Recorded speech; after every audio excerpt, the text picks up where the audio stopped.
Assalamualaikum warahmatullahi wabarakatuh. Yang saya hormati Pak Moderator nih, Pak Dr. Abdul Kohar, Pak Catkir. Yang saya hormati Pak Ono Surono ST, Profesor Dr. Suradi Wijaya Saputra MSI, kemudian rekan kami Dr. Insinyur Ridwan Mulyana ST, yang kami hormati pula Profesor Aristidian, Profesor Mulyono Baskoro, Profesor Triwiji Nurani, dan Profesor Triwinarni Agustini. Tak lupa juga kepada rekan kami Bapak Dr. Agus Herman, kemudian Pak Budi Iskandar dan Ibu Yopi Novita. Baik, sedikit akan kami sampaikan terkait dengan kebijakan dan program pembangunan kelautan perikanan di Pantura Jawa Tengah. Lanjut Mbak. Jadi berbicara ya arah kebijakan pembangunan di sektor kelautan perikanan sebagaimana tercantum di dalam RPJMD kami 2018-2023 ada dua hal. Yang pertama terkait dengan pelindungan kepentingan nelayan, yang goalnya adalah untuk meningkatkan kesejahteraan nelayan. Nah, ini beberapa tahapan yang kita laksanakan. Yang pertama adalah pembiayaan premi asuransi nelayan, kemudian pengembangan sarana dan prasarana pendukung perikanan tangkap, pemberdayaan usaha perikanan tangkap skala kecil, kemudian pengembangan sarana dan prasarana pelabuhan perikanan pantai. Jadi ada 11 pelabuhan perikanan pantai di Jawa Tengah. Dan yang terakhir adalah pengembangan kartu nelayan yang terintegrasi dalam sistem informasi terpadu. Kemudian terkait dengan bagaimana pengelolaan SDI, ini adalah pengolahan sumber daya perikanan secara berkelanjutan melalui peningkatan penggunaan alat tangkap yang ramah lingkungan dan juga peningkatan kerjasama antar provinsi, terutama dalam pengaturan nelayan andon untuk kapal-kapal di bawah 30 gross ton. Lanjut. Nah, untuk strateginya, strategi yang ditempuh yaitu bagaimana kita bisa meningkatkan produksi dan produktivitas nelayan Jawa Tengah yang tentunya didukung dengan teknologi informasi terpadu. Kita tahu sekarang kita sudah masuk ke industri 4.0 dan juga untuk pengembangan sarana prasarana pendukung perikanan tangkap. Nah, berbicara kapal, lanjut Pak. Kapal penangkap ikan ya, di Jawa Tengah ini di database kami tercatat 24.396 kapal, di mana sebagian besar ya 87,60% ini adalah kapal-kapal yang ukuran di bawah 10 gross ton. Ini masuk dalam kategori nelayan kecil. Kemudian untuk yang ukuran 11 sampai 30 gross ton kurang lebih ada 10,95%, dan untuk kapal-kapal yang di atas 30 gross ton kewenangan pusat ini hanya 1,5%. Jadi dari data yang ada memang betul dominasi kapal di Jawa Tengah mayoritas ada di pantai utara, ada di WP 712, ada 15 ribuan kapal, kemudian di pantai selatan ini kurang lebih ada 6 ribuan kapal. Lanjut, nah terkait dengan produksi perikanan tangkap di 5 tahun terakhir ini, di 2015 produksi 270.000, kemudian 2019 495.000 ton, dan ini kalau kita lihat ada kenaikan kurang lebih 83%. Nah, dari jumlah tersebut memang sebagian besar 90% itu merupakan hasil tangkapan nelayan di Pantura Jawa Tengah, dan sisanya 10% ini hasil tangkapan nelayan di pantai selatan. Untuk produksi perikanan tangkap di tahun 2020, lanjut Mbak, 2020 ini data kami di 11 pelabuhan perikanan pantai untuk semester 1 ini kurang lebih tercatat 95.935 ton dengan nilai transaksi atau nilai lelang mencapai 1,29 triliun rupiah. Lanjut lagi. Nah, Bapak Ibu sekalian, terkait dengan pelindungan nelayan sebagaimana implementasi untuk Undang-Undang Nomor 7 tahun 2016 ya, tentang perlindungan nelayan, pemeliharaan dan petambak garam, Dinas Kelautan Perikanan juga menyelenggarakan kegiatan asuransi nelayan, di mana tahun 2019 kemarin kami mengalokasikan asuransi nelayan untuk 10.000 nelayan di 24 kabupaten kota. Kemudian untuk tahun 2020, nah karena memang ada program pembangkitan ekonomi desa, kita arahkan di Kabupaten Pemalang di Desa Mojo.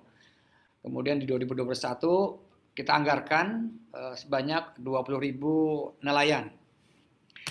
Nah, terkait dengan langkah dari Dinas Kelautan Perikanan untuk membantu nelayan pada saat COVID-19 ini, pandemi COVID ini, kami membantu BBM, ya, BBM subsidi. Jadi Bapak Ibu sekalian, kita ketahui untuk jaring pengaman dikenal ada dua. Yang pertama jaring pengaman sosial, yang kedua jaring pengaman ekonomi. Dan kami di Dinas Kelautan sebagai instansi teknis masuk ke dalam jaring pengaman ekonomi atau JPE. Oleh karena itu yang dapat dilakukan adalah bagaimana kita bisa membantu para nelayan untuk mengurangi kos operasional khususnya dalam pembelian BBM subsidi. Karena BBM ini dalam operasional penangkapan ikan bisa mencapai kos antara 60-70%. Nah, ini di tahun 2020 kami menganggarkan untuk 1.040 nelayan yang ada di Kota Semarang, Kabupaten Pati, dan di Kabupaten Pemalang. Kemudian untuk tahun 2021 kami anggarkan ini untuk 6.250 nelayan di 13 kabupaten kota. Dengan subsidi BBM yang kita anggarkan 2,6 juta liter. Bapak Ibu sekalian terkait dengan bantuan sosial. Nah, ini di awal tadi saya sampaikan kita masuk ke dalam JPE, tetapi untuk JPS memang kami mendapatkan bantuan khususnya dari Kemensos ya melalui KKP ada 32.155 stakeholder kelautan perikanan di Jawa Tengah yang akan mendapatkan bantuan sosial dan kami sudah tracing dengan teman-teman di Dinas Sosial Provinsi sampai saat ini dari 32.155 stakeholder tersebut 5.561 sudah terinvestasi, kemudian di kabupaten kota yang tersinkronisasi datanya sebanyak 1.939. Jadi untuk nelayan saja ini jumlahnya memang tidak sebanyak pendidikan, hanya 9.587 nelayan. Lanjut, Mbak. Ya, jadi Bapak Ibu sekalian, kemarin kami bertemu dengan teman-teman di KNTI, kita ada sedikit diskusi, jadi sedikit saya akan gambarkan bagaimana kondisi di Kota Semarang saja terkait dengan nelayan kecil. Jadi kalau bicara tentang kepemilikan kartu, tadi juga Pak Ridwan sudah menyampaikan ya. Jadi kalau kartu Kusuka ini Pak di Kota Semarang dari 600 responden yang kita coba untuk kita audisi ini baru 53% Pak atau 318 nelayan memiliki kartu Kusuka dan ke depan tentunya ini menjadi PR bersama agar semua nelayan dapat juga memiliki kartu Kusuka. Lalu untuk kapal perikanan memang mayoritas di bawah 5 gross ton yang dari Kota Semarang ini dan kebanyakan pendaftaran kapalnya belum banyak, hanya 60% atau 360 kapal yang sudah memiliki nomor registrasi kapal. Untuk penjualan hasil tangkapan ikan memang betul Pak di pasca pandemi Covid ini terjadi penurunan yang tadinya mereka bisa terserap 93%. Sekarang hanya 80%. Nah, tadi Pak Ridwan juga sudah menyampaikan bahwa banyak juga Pak bakul ya Pak ya atau pengepul yang sudah mengurangi pembeliannya dan ini berdampak pada pendapatan dari para nelayan. Dan dari 430 nelayan atau 70% ini rata-rata menyampaikan bahwa pendapatan mereka berkurang antara 100 sampai 500 ribu rupiah. Nah, dari total yang mereka dapat, satu hari rata-rata mereka dapat 15, 20, sampai 30 kg per hari untuk kapal-kapal kecil di bawah 5 gross ton ini. Yang sebanyak 17% memang dijual ke bakul, 15% dijual ke pasar, dan 10% dijual ke pengepul. Nah, terkait dengan BBM subsidi, pembelian BBM subsidi, memang belum banyak, hanya 18% dari responden yang ditemui ini membeli BBM subsidi di SPDN atau SPBU dengan harga normal Rp5.150 per liter.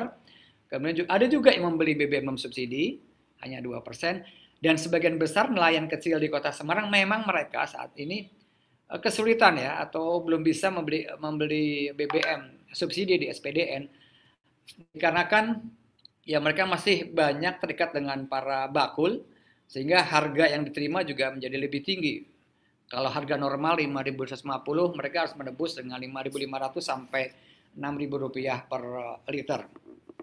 Kemudian terkait dengan surat rekomendasi, nah ini Pak Ridwan, Pak, terkait dengan perizinan, memang karena memang kalau untuk kapal-kapal kecil termasuk pas kecil ini agak kesulitan. Jadi baru berapa? 17% yang bisa memenuhi administrasi untuk dokumen kapal, dan sisanya 83% ini memang sulit. Dan ini tugas kami, Pak, dengan teman-teman di perhubungan laut, di Hupla, bagaimana kita bisa mendata secara bersama-sama agar para nelayan kecil ini dapat melengkapi dokumen, Pak. Terutama untuk pas kecil sebagai rekomendasi untuk mendapatkan BBM subsidi. Sebagaimana Permen 13 tahun 2015. Nah, mungkin itu saja yang dapat saya sampaikan. Terima kasih, dan mungkin nanti kita akan diskusikan lebih lanjut. Matur nuwun. Assalamualaikum warahmatullahi wabarakatuh.